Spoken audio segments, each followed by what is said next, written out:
What's going on, everybody, and welcome to a Thanksgiving edition of the MoBetta Sports Show. I am your host, Antonio, aka Mr.MoBetta, and y'all already know what time it is, man. It's Thanksgiving, first and foremost, but most importantly, and I do mean most importantly, it's the final week of the regular season for Texas football, and we got a good one on our hands. The Texas Tech Red Raiders are coming into the game looking to spoil what has been an incredible season, damn near miraculous season. If you're a Texas Longhorn fan and you've watched this team over the last decade, they have an opportunity to come and spoil everything on Turkey Day of all days. We're going to be getting into a breakdown of Texas Tech and this Red Raiders team and just exactly how they can attack Texas, how they can make this a good game, and most importantly, what does Texas need to do to get out of here with the win, solidify their spot in the Big 12 championship, and further their chance, their hopes for a college football playoff spot? We got all that coming to you in today's episode, so be sure you stick around.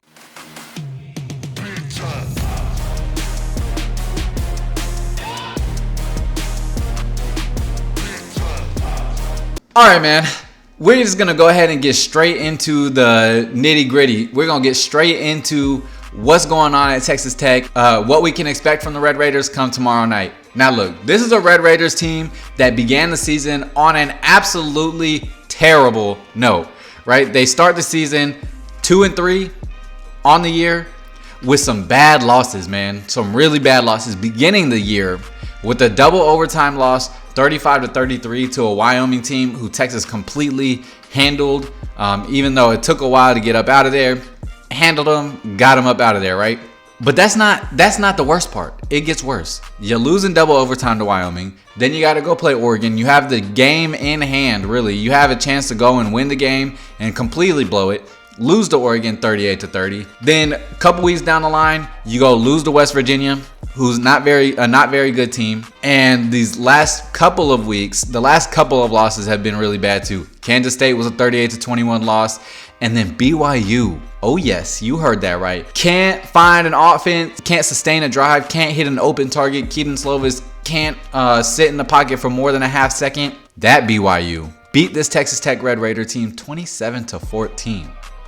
And yeah, when you want to talk about the lowest of lows, that's about as low as it gets for a team in BYU that is one of the absolute worst in all of college football putting points on the board. They put 27 points up on this Texas Tech team. Now, fast forward, they have strung together 3 wins in a row to bring them to 6-5 on the year. Now, the wins, you can debate how good they are. Kansas was against a third-string quarterback. UCF is against a team that literally cannot throw the football. They are forced to only run, and they got out of there by 1 point. The best win that they've had so far was against TCU, a game in which they won 35-28, got out of there with a 1-score victory. Yeah, it's for a team in the previous season who self-declared themselves the team to beat in the Big 12. As we know, the Big 12 runs through Lubbock. Yeah, the Big 12 has come through Lubbock and dismantled this team time and time again all season long. So, hey, Joey, next time you want to get ahead of yourself, maybe sit down, reflect, take some time to think before you speak. Because what y'all have put up this season is nothing less than pathetic. To go from last year beating Texas and then talking about how y'all are the face of the Big 12 and everything runs through Lubbock, and you got the Big 12 commissioner, Brett Yorkis, or Marcus, or whatever the hell his name is, doesn't matter, he sucks too, going to your Red Raider conference and talking about how you need to come into Texas and get a win on Thanksgiving and send Texas out into the SEC with a hurt and a loss. Y'all got all the talking points. Let's just start there. Texas Tech, for whatever reason, they have tons of self-belief. They, year in and year out, believe that they are the best team in Texas. A team that has to constantly hype themselves up because nobody actually takes them serious. A program in which they feel like they're the blue bloods and they're the top dogs and continuously underperform. It's just another year being a Texas Tech fan. If you're a Texas Tech fan, this is just any other year for you. Much like being an A&M fan. Here we go again. All the talk None of the production. Typical Red Raider fashion. But you gotta love it. That's why it's a rivalry game. They always believe that they can come in and get a win. And hey, you gotta give it to them. Last year, with the best running back that college football has seen in a very long time in Bijan Robinson, came back and beat Texas in overtime, forcing Bijan Robinson to fumble on the first play of overtime, collecting the fumble, getting it back, kicking the field goal, and winning the game. You got to give it to them, right? We're their Super Bowl. We are their Super Bowl. We are their national championship. We are their Grey Cup. We're their World Cup. We're their everything. We are Texas Tech's everything. And they got their win. They got their win last year. And you can't deny that, right? With lesser talent, with inferior players, with inferior coaching, they came out with the win. And there's nothing you can really say about that. But this year, I think y'all have done yourselves a disservice. Look at what happened with Iowa State when they gave Texas a talking point. And they just did that the week of the game. 9 yards rushing.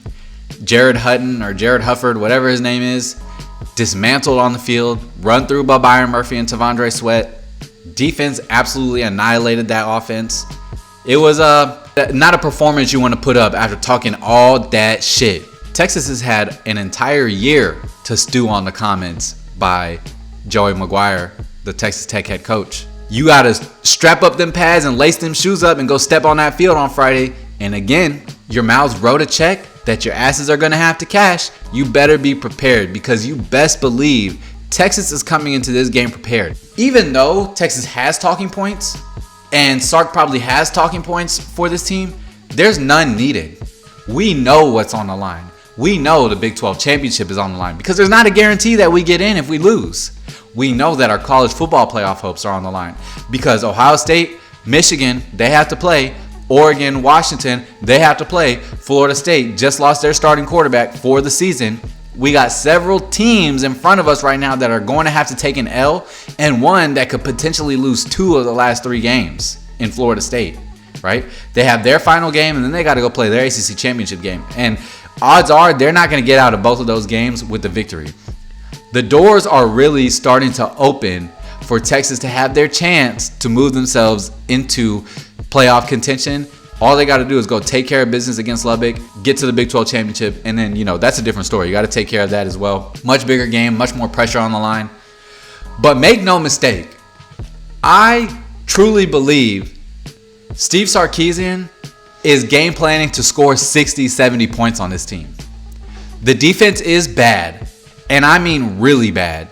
Going to look at some of those games, whether it's BYU, Kansas, Kansas State, Oregon, Wyoming, doesn't matter who they play, the defense is soft as baby shit. They are so bad. They are so undisciplined. They are egregiously aggressive for no reason, constantly getting beat on deep routes, whether it's run scheming, fitting gaps. The team is so undisciplined. They're so soft. They're so small. They have a few good players, don't get me wrong. It's not like this team is just riddled with shit. They have a really good wide receiver at number 9. He's pretty much their only target downfield. Nobody else has really produced anything for that team. Of course, their biggest playmaker is going to be Taj Brooks. Throughout the second half of the season, and one of the reasons why they're on a 3-game win streak right now is because they continue to hand Taj Brooks the ball and let him go and fight for the tough yards in the run game.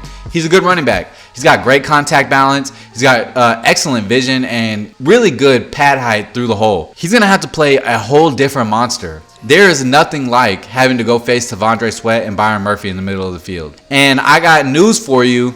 You're not going to be able to get to these outside zones. Our defense is too fast. Linebackers are too fast. Anthony Hill will completely control that edge. Jalen Ford, we already know he's All-American caliber linebacker. I think our defense is going to have a field day, quite honestly. I would be surprised to see Texas Tech get into the red zone even more than 3-4 times. I would genuinely be surprised. They're starting a sophomore quarterback who is a second stringer. He's been injured. They've had to go to their third stringer, and I think his name is Jake Strong or something like that. Baron Morton, number 2, is their starting quarterback for this game. Taylor Shuck has entered into the transfer portal. The starting quarterback to begin the season got injured. Now he's in the transfer portal. He's trying to get out of Lubbock. They got some young guys going in trying to make some big plays, namely their quarterback. And we know especially in the Big 12, if your quarterback play is lackluster, you're just not going to win football games. And we've seen it all season long. Not only with Texas, but with any any Big 12 team, you go look at the quarterback play and look at the outcome of the game. The quarterback play is very indicative of how the game is gone. Baron Morton has thrown 6 interceptions, I believe, in the last couple games. He's a turnover machine. He's got a decent arm, but arm is not enough. He's going to have to read the field. He's going to have to dissect the defense. There's a lot of different things that PK has thrown at teams and a lot of things that a young quarterback at Texas Tech is going to have to decipher. And just to be 100% honest, like since Cliff Kingsbury, when was the last time you seen a well-developed Texas Tech quarterback? Like, name a time. Donovan Smith transferred out of there because the quarterback development sucks.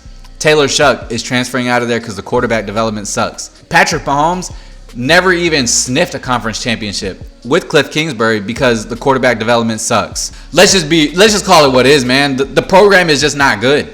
It's just not good. And they're going to have to really, really have something dialed up, something just completely out of the ordinary, completely out of the blue, really even give this team a chance. They're going to have a really hard time against Texas. And I'm just like I'm not really trying to hate on the team at all. Like, I get it. Any given Saturday, anything can happen. This is different, man. This team is different. This Texas team is different. I wouldn't be surprised to see Quinn Ewers throw for 300 on 25, 30 attempts and CJ Baxter run for 100, 150. Or I can say this all video long, but the team they're going to be playing on Friday is 100% different. They're stronger, they're bigger, they're faster, they're more physical, they're more aggressive than any team Texas Tech has played all season. That Texas Tech defense is going to be miserable out on that field for 60 minutes. I mean, I wouldn't be surprised if Texas just holds the ball and just drains clock, runs the ball, runs it down their throats, and controls the ball for 35 to 40 minutes. Like, I genuinely wouldn't be surprised if we completely just suffocate Texas Tech and don't even allow them a chance. I think this is probably going to be one of our statistically best games of the season. And that's crazy considering some of the low-level teams we played, like BYU and Wyoming. Texas Tech defense has played a little bit better down the stretch, but by no means have they played well. I mean, they give up yards and points at will. You just got to dial it up. And we know Steve Sarkisian is one of the best play callers and one of the most innovative and creative play designers in the entire country. Probably not only in college football, but even if you're looking at in the NFL as well. I mean, he's had so much time in the league. He's had so much time around these excellent head coaches in Dan Quinn, Nick Saban, like you name it, right? You name the coaching staff that Steve Sarkisian has been a part of and learned from, it's top tier. I think that a lot of people are worried that this is a trap game for Texas. Like, oh my God, everything's on the line. We know everything's on the line, and this is a game where we could really slip up and lose it. I don't see it happening, man. I really don't. This team is different. And you've heard some of the guys in the interviews, like Jordan Whittington, like Xavier Worthy, Jonte Cook, Kelvin Banks, Tavondre, all these guys. The one thing they talk about is how much of a bond this team has, right? They are brothers. They love each other. They fight for each other. They do everything for each other. There's a different kind of commitment and a different kind of discipline and a different kind of intensity with this team simply because of the relationship they have with each other. Texas Tech is going to find out what it means, much like Iowa State did, when 5-star talent and 5-star culture collide. Don't be surprised if this game is a 30-point blowout. It could get ugly quick, fast, and in a hurry. I expect it to be quite honest. I expect Quinn, Xavier, JT, and Adonai to have incredibly huge games. I hope Jordan Whittington gets to get out of this season with a monstrous game. He needs to be targeted more often. I don't know if you listened to my last video, but if you didn't, go take a look. Go take a listen. One thing that I talk about, and I've talked about all season long, is Jordan Whittington being such a major factor on this team and really underrated and underappreciated asset in the wide receiver group. I think he deserves to be targeted early and often, mostly because he's always open, but also because this is going to be his last ride, right?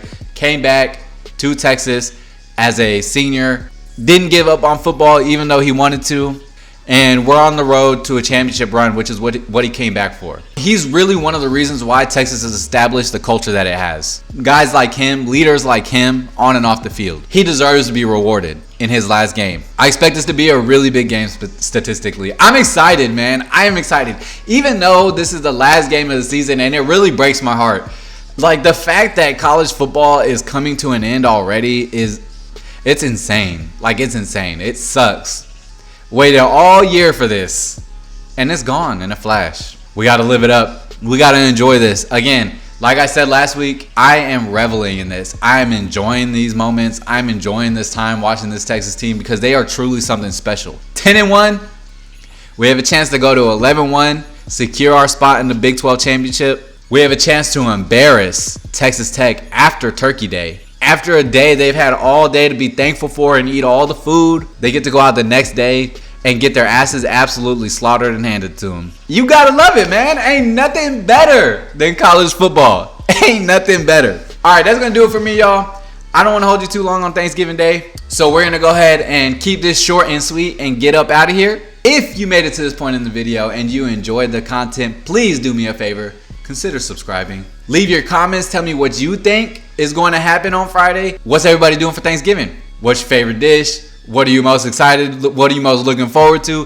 Family members, food items, whatever it may be. Interact with the boy. Let me know how y'all's Thanksgiving is going, and let me know what y'all think about this Texas team. Like the video so we can get the word spread to YouTubeverse.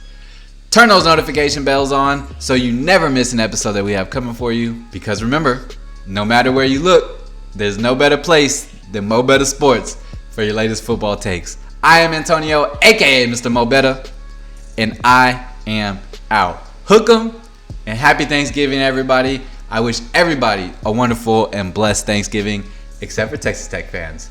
Peace.